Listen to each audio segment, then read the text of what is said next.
نحمده ونصلي ونسلم على رسوله الكريم اما بعد فاعوذ بالله من الشيطان الرجيم بسم الله الرحمن الرحيم قال الله تعالى في شان حبيبه ان الله وملائكته يصلون على النبي يا ايها الذين آمنوا صلوا عليه وسلموا تسليما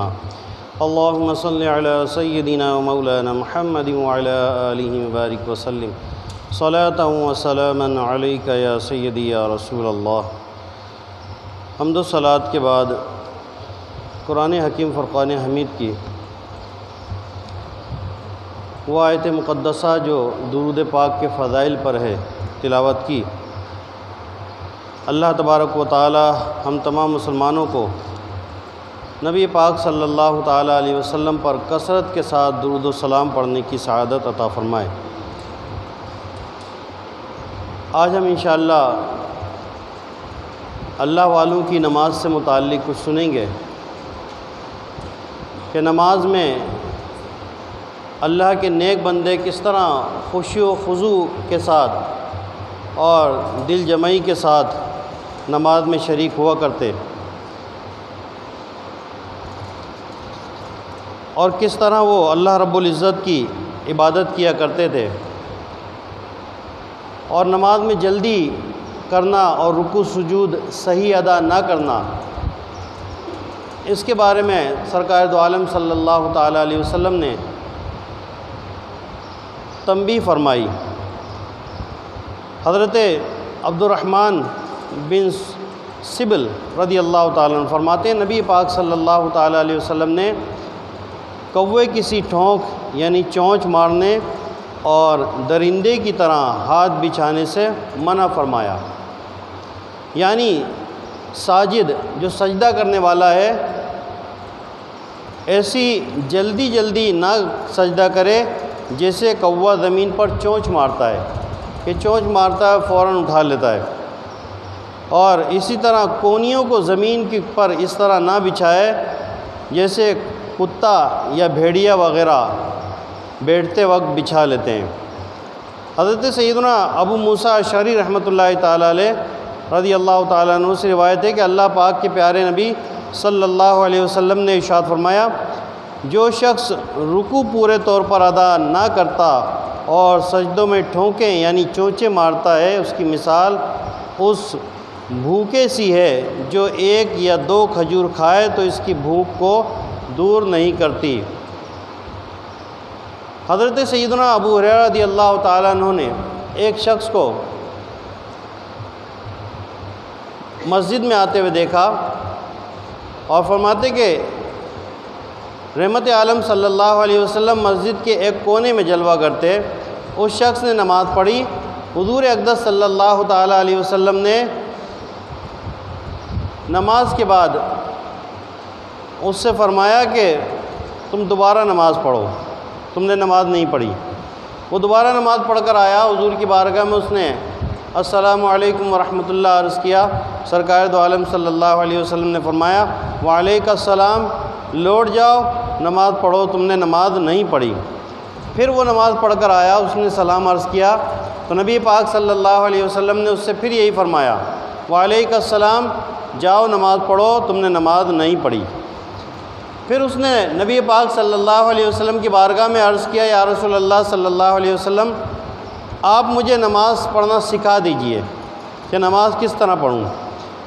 تو سرکار دو عالم صلی اللہ علیہ وسلم نے ارشاد فرمایا جب تم نماز کی طرف اٹھو تو وضو پورا کرو، پھر کعبے کو منہ کرو، پھر تکبیر کہو، پھر جس قدر قرآن آسان ہو پڑھ لو نماز میں، اور پھر رکوع کرو حتیٰ کہ رکوع میں مطمئن ہو جاؤ، یعنی اطمینان کے ساتھ رکوع کرو، اور پھر اٹھو حتیٰ کہ سیدھے کھڑے ہو جاؤ، پھر سجدے میں جاؤ حتیٰ کہ مطمئن ہو جاؤ، یعنی اطمینان کے ساتھ سجدہ ادا کرو، اور پھر دوسرے سجدے کے لیے بیٹھتے ہیں جب تو بیٹھو اور مطمئن ہو کر بیٹھو، یعنی اطمینان کے ساتھ کمر سیدھی کر کے بیٹھ جاؤ، اور پھر اٹھو اور ایک اور سجدہ کرو۔ اسی طرح تمام نماز مکمل کر لو۔ تو یہ سرکار دو عالم صلی اللہ علیہ وسلم نے نماز کی تعلیم ارشاد فرمائی کہ نماز اس طرح پڑھی جائے کہ بہت جلدی جلدی نماز نہ ہو، اور یہ بھی مثال دی کہ ایسا نہ ہو کہ کوے کی طرح مثال دی کہ کوے کی طرح نہ ہو کہ جس طرح کوا زمین پہ چونچ مارتا ہے، اور وحشی جانور کی طرح نہ ہو کہ جس طرح وہ اپنے بازوؤں کو بچھا کر بیٹھتے ہیں، یعنی سجدے کی حالت میں اپنے بازوؤں کو کونیوں کو زمین پر نہ بچھاؤ، اور سجدہ اس طرح نہیں کرو کہ جیسی سجدے میں گئے فوراً اٹھ گئے، رکوع میں گئے فوراً کھڑے ہو گئے، اتنی جلدی نہیں بلکہ اطمینان کے ساتھ۔ تو اس کو تعدیل ارکان کہا جاتا ہے۔ اطمینان کے ساتھ آپ سجدے سے اٹھیں، کمر سیدھی کر کے بیٹھیں، اور پھر مطمئن ہو کر پھر دوسرا سجدہ کریں۔ رکوع میں جب جائیں اطمینان کے ساتھ کمر سیدھی کریں، اور رکوع سے کھڑے ہوں اطمینان کے ساتھ پہلے کھڑے ہو جائیں، پھر اس کے بعد سجدے میں جائیں۔ تو یہ نبی پاک صلی اللہ تعالیٰ علیہ وسلم نے تعلیم ارشاد فرمائی۔ تابعی بزرگ امیر المومنین حضرت سیدنا عمر بن عبدالعزیز سنتوں پر بہت عمل کیا کرتے تھے۔ جب آپ حاکم مدینہ تھے، یعنی مدینہ کے حاکم تھے عمر بن عبدالعزیز رحمۃ اللہ تعالیٰ علیہ، ان دنوں نبی پاک صلی اللہ علیہ وسلم کے خادم خاص حضرت انس رضی اللہ تعالیٰ عنہ عراق سے مدینہ تشریف لائے، تو حضرت سیدنا عمر بن عبدالعزیز کے پیچھے نماز پڑھی۔ حضرت انس بن مالک صحابی رسول ہیں، حضرت عمر بن عبدالعزیز یہ تابعی بزرگ ہیں، لیکن یہ اس وقت مدینہ منورہ کے حاکم تھے، گورنر تھے، تو آپ امامت فرما رہے تھے، اور انس بن مالک رضی اللہ تعالیٰ عنہ نے آپ کی اقتداء میں نماز ادا کی۔ اور پھر نماز پڑھنے کے بعد آپ نے فرمایا ما رأیت احدا اشب بصلاۃ النبی من ھذا الغلام، یعنی میں نے اس نوجوان سے بڑھ کر رسول اکرم صلی اللہ علیہ وسلم سے ملتی جلتی نماز پڑھتے کسی کو نہیں دیکھا۔ یعنی عمر بن عبدالعزیز کی نماز کی ایسی تعریف کی کہ رسول اللہ صلی اللہ علیہ وسلم کی نماز سے تشبیہ دی کہ حضور کی نماز سے بہت ملتی جلتی ان کی نماز ہے، اور ایسی نماز پڑھتے میں نے کسی کو نہیں دیکھا۔ تو یہ صحابی رسول تھے، حضور کی اقتداء میں کئی مرتبہ آپ نے نمازیں پڑھی، بہت نمازیں پڑھی، بلکہ حضور کے خادم خاص تھے، تو نبی پاک صلی اللہ علیہ وسلم کی بارگاہ میں رہا کرتے تھے۔ تو نماز ایسی عبادت ہے کہ جب بندہ اطمینان کے ساتھ اور اللہ تبارک و تعالیٰ کی خوشنودی کے لیے جب قلبی سکون کے ساتھ نماز ادا کرتا ہے تو اللہ تبارک و تعالیٰ اسے اس نماز کی برکتیں عطا فرماتا ہے۔ پھر جب وہ نماز پڑھ کر دعا مانگتا ہے تو اللہ تبارک و تعالیٰ اس کی دعائیں بھی قبول فرماتا ہے۔ جیسا کہ ایک بزرگ گزرے ہیں حضرت سیدنا ابراہیم خواص، بڑے زبردست اللہ کے ولی گزرے۔ ایک بار جنگل میں تھے کہ اچانک ایک شخص آپ سے ملا، جسے دیکھ کر آپ کے دل میں کراہیت پیدا ہوئی، آپ نے برا تصور کیا اس کا ملنا۔ تو وہ شخص کہنے لگا کہ میں نصرانی راہب ہوں، یعنی کرسچن ہوں، اور روم سے میں آپ کی صحبت میں رہنے کے لیے حاضر ہوا ہوں، اور آپ کو دل میں پیدا ہونے والی جو ناپسندیدگی تھی وہ آپ کو محسوس ہو گئی کہ اسی وجہ سے کراہیت محسوس ہوئی تھی کہ وہ نصرانی تھا، ایک کرسچن تھا۔ تو آپ نے اس سے فرمایا کہ میرے پاس کھانے پینے کے لیے کچھ نہیں ہے، تم میرے ساتھ رہنا پسند کرتے ہو لیکن تم اس تکلیف میں رہ سکتے ہو کیا؟ تو اس نے کہا کہ آپ کا دنیا بھر میں ڈنکا بجتا ہے، آپ ایسے اللہ کے ولی ہیں، آپ کی شہرت ہر طرف ہے، آپ کھانے پینے کی بات کرتے ہیں، میں تو آپ کی صحبت میں رہنے آیا ہوں۔ تو آپ نے فرمایا کہ صحیح ہے پھر رہو۔ ایک ہفتہ گزر گیا، نہ کچھ کھایا نہ کچھ کوئی کھانے کا سامان آیا۔ ایک ہفتے کے بعد اس نے کہا کہ حضرت بس اب برداشت کی حد ہو گئی، اب آپ جو ہے میرے لیے کچھ کھانے کا انتظام کریں۔ پہلے اس نے کہا تھا کہ آپ اللہ کے اتنے بڑے ولی ہیں اور کھانے کی بات کرتے ہیں۔ آپ نے فرمایا تھا کہ میرے پاس کھانے کو کچھ نہیں ہے، اگر رہ سکتے ہو تو اسی طرح رہ لو۔ ایک ہفتے تک نہ آپ نے کچھ کھایا نہ اس کو کچھ کھلایا، کچھ بھی نہیں تھا آپ کے پاس، ایسی عبادات و ریاضات کرتے رہے۔ پھر جب اس نے یہ شکایت کی کہ اب برداشت سے باہر ہو گیا تو حضرت ابراہیم خواص رحمۃ اللہ تعالیٰ علیہ نے نماز پڑھی، سجدے میں گئے اور اللہ تبارک و تعالیٰ کی بارگاہ میں دعا مانگی کہ الہی یہ غیر مسلم میرے بارے میں اس نے ظن قائم کیا، اس نے تو میری لاج رکھ لے، میری لاج تیرے ہاتھ میں ہے، اور اس غیر مسلم کے سامنے تو مجھے رسوا نہ فرما۔ بس آپ جب سجدے سے اٹھے ہیں تو اس وقت ایک تھال، ایک تشت موجود تھا جس میں 2 روٹیاں تھیں اور 2 پانی کے برتن تھے، تو دونوں حضرات نے ایک ایک روٹی کھائی اور پانی پیا، اللہ کا شکر ادا کیا۔ اب سجدے میں آپ نے دعا مانگی تو اس سے یہ پتہ چلتا ہے کہ سجدے میں دعا مانگ سکتے ہیں، لیکن نماز کون سی ہو اس کا بھی خیال رکھنا ہے۔ ایسا نہیں فرض نماز میں یا واجب میں آپ سنت موقدہ میں سجدے میں دعا مانگیں، صرف نوافل میں، جو نوافل آپ پڑھ رہے ہیں اس میں آپ سجدے میں دعا مانگ سکتے ہیں، اور کوئی ایسا ہی سجدہ کرے، شکرانے کا سجدہ کرے اور اس میں سجدے میں جا کے دعا مانگے تو وہ بھی بالکل جائز ہے، سجدے میں دعا مانگے تو یہ دعا قبولیت کی ساعتیں ہوتی ہیں سجدے میں دعا مانگنا۔ تو ابراہیم خواص رحمۃ اللہ تعالیٰ علیہ نے سجدے میں دعا مانگی اور اللہ تعالیٰ کی طرف سے غیب سے وہ روٹی بھی آ گئی اور پانی بھی آ گیا۔ اب یہ کھا لیا، اس کے بعد پھر 7 دن گزر گئے اور 7 دن تک پھر کچھ نہیں کھایا۔ اب 7ویں دن جو ہے، اب اس غیر مسلم نے سجدہ کیا اور اللہ کی بارگاہ میں اس نے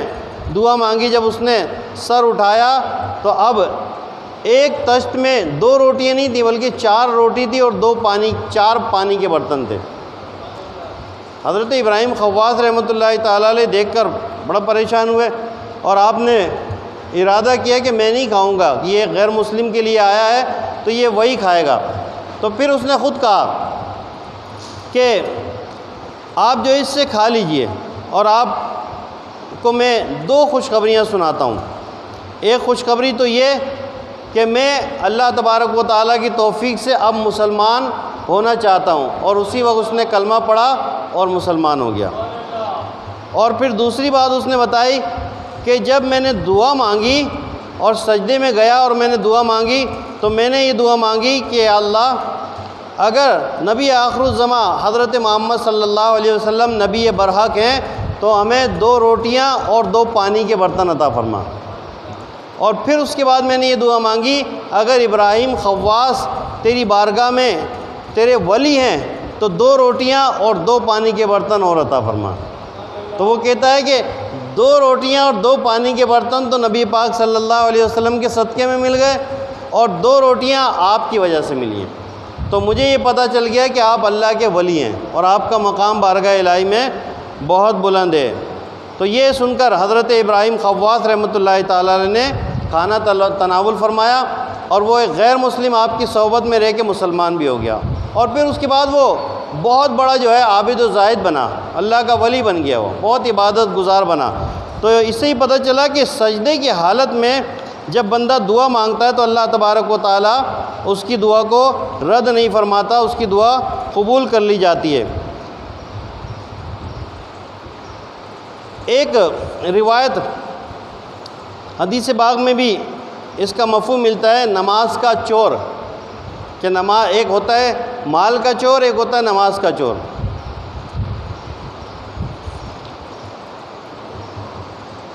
اللہ کے محبوب صلی اللہ تعالیٰ علیہ وسلم کا فرمان عالی شان ہے، لوگوں میں سب سے بدتر چور وہ ہے جو اپنی نماز میں چوری کرتا ہے۔ صحابہ کرام نے عرض کی یا رسول اللہ صلی اللہ علیہ وسلم کوئی شخص اپنی نماز میں کس طرح چوری کر سکتا ہے؟ تو سرکار دو عالم صلی اللہ علیہ وسلم نے ارشاد فرمایا وہ اس کے رکوع و سجود پورے نہیں کرتا، یا ارشاد فرمایا کہ وہ رکوع و سجود میں اپنی پیٹھ سیدھی نہیں کرتا۔ تو رکوع اور سجود پورے نہ کرنا، جلدی جلدی نماز پڑھ لینا، یہ نماز کی چوری ہے۔ اور مفتی احمد یار خان نعیمی رحمۃ اللہ تعالیٰ علیہ اس حدیث پاک کی شرح بیان فرماتے ہیں اور فرماتے ہیں کہ معلوم یہ ہوا کہ مال کے چور سے نماز کا چور زیادہ بدتر ہے۔ کیوں کہ مال کا چور اگر سزا بھی پاتا ہے تو چوری کے مال سے کچھ نفع بھی اٹھا لیتا ہے، کہ کچھ اگر سزا اس کو ملتی ہے تو مال بھی چوری کر لیتا ہے، اس مال سے نفع بھی اٹھاتا ہے۔ لیکن جو نماز کا چور ہے وہ ایسا چور ہے کہ اس کو کوئی نفع بھی نہیں ملتا، جلدی جلدی نماز پڑھ لیتا ہے، کوئی فائدہ بھی نہیں ہے، نماز بھی پڑھ رہا ہے اور چوری بھی کر رہا ہے، اور ایک یہ اس کو کوئی فائدہ نہیں ملا لیکن سزا اس کو پوری ملے گی۔ اور نماز کی چوری کرنے کی سزا ملے گی۔ اسی طرح جو مال کا چور ہے وہ بندوں کے حقوق پر ڈاکہ ڈالتا ہے،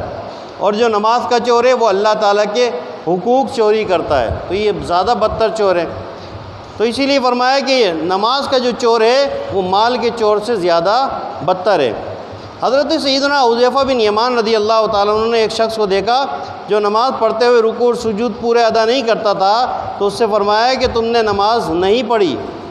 اور اگر تم اسی حالت میں انتقال کر جاؤ تو حضرت سیدنا محمد مصطفیٰ صلی اللہ علیہ وسلم کے طریقے پر موت واقع نہ ہوگی۔ یعنی نماز صحیح طریقے سے ادا نہ کرنے والا، نماز کے رکوع سجود صحیح طور پر ادا نہ کرنے والے کے بارے میں حضرت حذیفہ بن یمان صحابی رسول، اور وہ صحابی جو رازدار صحابی ہیں، نبی پاک صلی اللہ علیہ وسلم کے رازدار ہیں،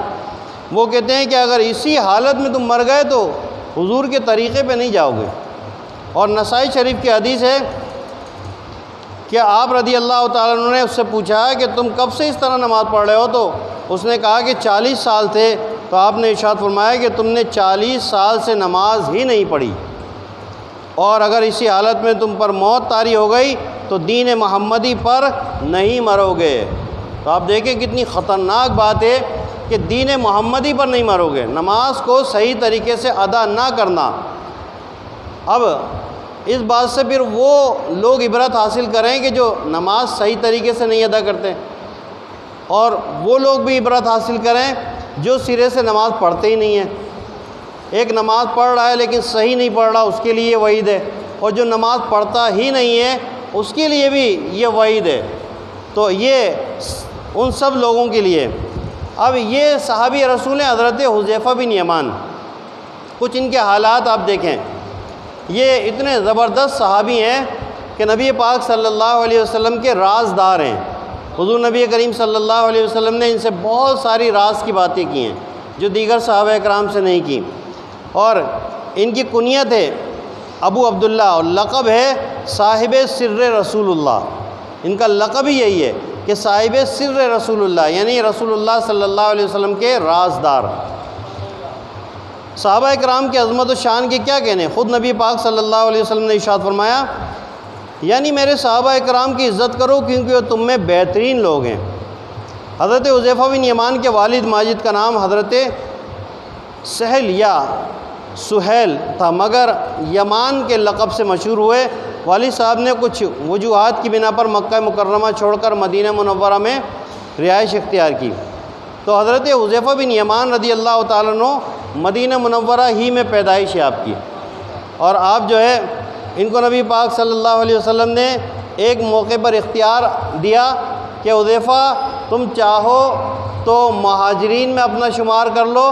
اور چاہو تو انصار میں شمار کر لو، یعنی ان کی پیدائش ہی مدینہ کی تھی، تو انہوں نے انصار میں اپنے آپ کو شمار کیا کیونکہ مدینہ منورہ ہی کے پیدائشی تھے۔ آپ منافقین اور ان کی علامات نفاق کو پہچان لیتے تھے۔ حذیفہ بن یمان ایک مرتبہ عطاء الہی سے غیب کی خبر بتانے والے اللہ کے پاک رسول نبی آخر الزماں صلی اللہ علیہ وسلم نے آپ کو قریب بلایا اور ایک ایک منافق کا نام بتا دیا۔ یہی وجہ تھی کہ جب بھی کوئی جنازہ آتا تھا تو حضرت امیر المومنین عمر فاروق رضی اللہ تعالیٰ عنہ معلوم کرواتے تھے کہ اس جنازے کی نماز میں حضرت حذیفہ بن یمان شریک ہیں یا نہیں۔ اگر اس مجمع میں وہ شریک ہیں، نماز جنازہ پڑھنے کے لیے آئے ہیں، تو حضرت عمر فاروق رضی اللہ تعالیٰ عنہ اس جنازے کی نماز پڑھاتے تھے، ورنہ آپ بھی نماز نہیں پڑھتے تھے۔ کہ حضرت حذیفہ ان کو یہ پتہ ہوتا تھا کہ کون مسلمان ہے اور کون منافق ہے۔ نبی پاک صلی اللہ علیہ وسلم نے ایک ایک منافق کا نام، اس کی ولدیت حضرت حذیفہ کو بتا دی تھی۔ ایک موقع پر صحابی رسول حضرت سیدنا حذیفہ بن یمان رضی اللہ تعالیٰ عنہ نے فرمایا کہ واللہ دنیا کے خاتمے تک جتنے بھی ایسے فتنے پرور لوگ آئیں گے جن کے پیروکار 300 یا اس سے زائد ہوں گے، ان سب کا نام، ان کے باپوں کا نام، ان کے قبیلوں کا نام رسول اللہ صلی اللہ علیہ وسلم نے ہمیں بتا دیا ہے۔ قیامت تک کے جتنے فتنے برپا ہونے والے ہیں، جتنے فتنوں کے سربراہ ہوں گے، جو ان فتنوں کی فساد کی قیادت کرنے والے ہوں گے، ان سب کے نام، ان کے باپوں کے نام بھی حضرت حذیفہ بن یمان کو رسول اللہ صلی اللہ علیہ وسلم نے بتا دیے تھے۔ تو اب کوئی اگر یہ کہے کہ حضور کو علم غیب نہیں ہے، دیوار کے پیچھے کا نہیں پتہ، تو کتنا بڑا جاہل ہے۔ قیامت تک کے لوگوں کے احوال بتا دیے، اور نبی پاک صلی اللہ علیہ وسلم کے بتانے سے حذیفہ بن یمان کو اتنا علم ہو گیا کہ قیامت تک کے فتنوں کے نام آپ ان کے باپوں کے نام سے بتا سکتے تھے۔ یہ نبی پاک صلی اللہ علیہ وسلم کا فیضان تھا۔ ورنہ آپ دیکھیں کہ کسی کو کوئی اگر 100 نام بھی بتا دے اور ان کے 100 کے جو ہے باپ کے نام بتا دے تو کتنے دن یاد رہیں گے؟ ایک دن بھی یاد رکھنا مشکل ہو جائے، بلکہ ہو سکتا ہے جس وقت بتا کے ہٹیں اور دوبارہ پوچھیں تو نہیں بتا سکیں۔ تو آپ فرماتے 300 ایسے فتنے جو قیامت تک کے آئیں گے، ان کے نام، ان کے باپوں کے نام بھی مجھے یاد ہے، مجھ سے پوچھ لو۔ یہ نبی پاک صلی اللہ علیہ وسلم کے علم غیب کا فیضان ہے جو حذیفہ بن یمان کو عطا ہوا۔ تو رسول اللہ صلی اللہ علیہ وسلم کا اپنا علم غیب کتنا ہوگا؟ حضرت عمر فاروق رضی اللہ تعالیٰ عنہ جب کسی شخص کو کوئی عہدہ سپرد فرماتے تو وہاں کے لوگوں کے نام تحریر فرماتے کہ جب تک یہ تمہارے درمیان عدل کریں تو تم ان کی اطاعت کرنا۔ لیکن جب حضرت حذیفہ بن یمان کو مدائن کے گورنر کا عہدہ عطا فرمایا تو لوگوں سے کہا کہ ان کی اطاعت کرنا اور جو کچھ یہ طلب کریں انہیں دے دینا، ان کے لیے خاص طور پر جو ہے یہ فرمایا۔ اور پھر حضرت حذیفہ بن یمان نہایتی سادگی اور اطمینان کے ساتھ جب آپ مدائن پہنچے تو آپ کس طرح سادہ سے کپڑوں میں تھے، ایک دراز گوش پر ایک خچر پر سوار تھے۔ جب مدائن آپ پہنچ گئے اور وہاں شہر میں داخل بھی ہو گئے تو وہاں جو استقبال کرنے والے کھڑے ہوئے تھے آپ کا استقبال کرنے کے لیے، ان کو پتہ بھی نہیں چلا۔ آپ شہر کے اندر چلے گئے اور وہ آپ کے استقبال کے لیے کھڑے رہ گئے۔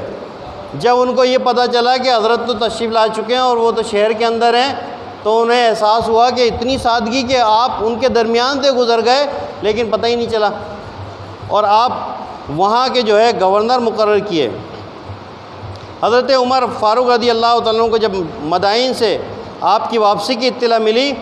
تو آپ جو ہے مدینہ شریف کے راستے میں خود پہنچ گئے سب سے پہلے استقبال کرنے کے لیے، اور یہ دیکھنے کے لیے کہ گورنر بننے سے پہلے حضرت حذیفہ بن یمان کے کیا حالات تھے اور گورنر بننے کے بعد کیا انداز ہے۔ تو آپ نے دیکھا کہ آپ اسی حالت میں خالی ہاتھ ہیں، گورنر بن کے آئے ہیں لیکن آپ کے پاس کچھ بھی نہیں ہے، وہی سادہ سے کپڑے ہیں، وہی ایک خچر ہے، اور ایسے ہی چل کر آ رہے ہیں۔ تو عمر فاروق رضی اللہ تعالیٰ عنہ نے گلے لگایا اور فرمایا تم میرے بھائی ہو اور میں تمہارا بھائی ہوں،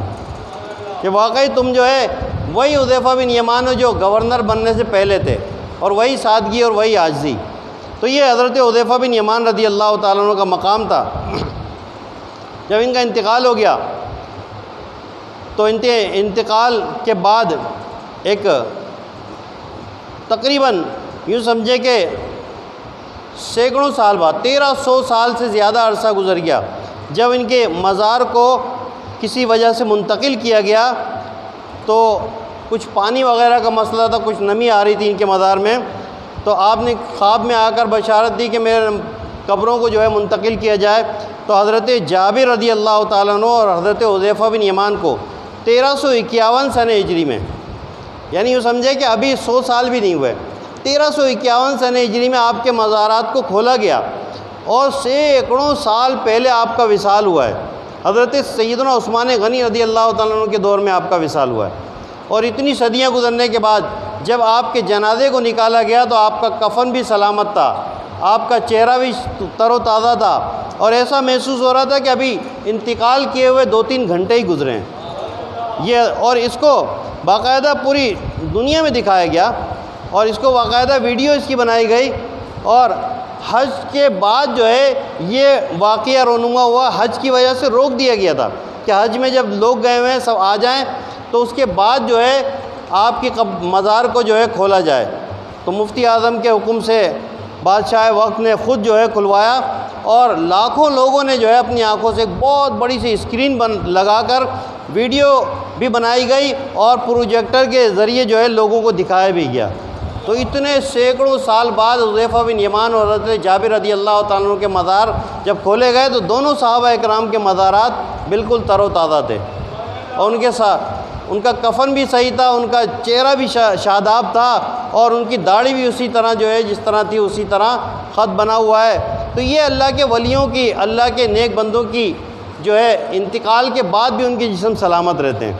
حذیفہ بن یمان رضی اللہ تعالیٰ عنہ نبی پاک صلی اللہ علیہ وسلم کے رازدار صحابی ہیں، اور انہوں نے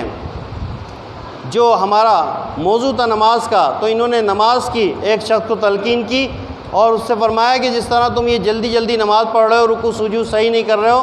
تو تم نے اگرچہ 40 سال نماز پڑھی ہے لیکن تمہاری ایک بھی نماز قبول نہیں ہوئی۔ تو نماز کو صحیح انداز میں پڑھا جائے، صحیح طریقے سے پڑھا جائے، رکوع سجود اس کے صحیح طور پر ادا کیے جائیں، اور جو تعدیل ارکان کہلاتے ہیں، یعنی جیسے ہم رکوع میں گئے، رکوع سے کھڑے ہوئے تو سیدھے کھڑے ہونا ضروری ہے، کمر سیدھی کر کے کھڑے ہو جائیں اطمینان سے، ایک مرتبہ سبحان اللہ کی مقدار کھڑے رہیں، پھر اس کے بعد سجدے میں جائیں۔ بعض لوگوں کو دیکھا ہے وہ رکوع سے کھڑے ہوتے ہیں، ابھی سیدھے کھڑے بھی نہیں ہو پاتے، فوراً سجدے میں چلے جاتے ہیں، تو یہ ان کا واجب ترک ہو گیا اور نماز واجب الادا ہو گئی، اور جان بوجھ کے کیا ہے، سجدہ سہو بھی نہیں کیا۔ سجدہ سہو کرنے سے نماز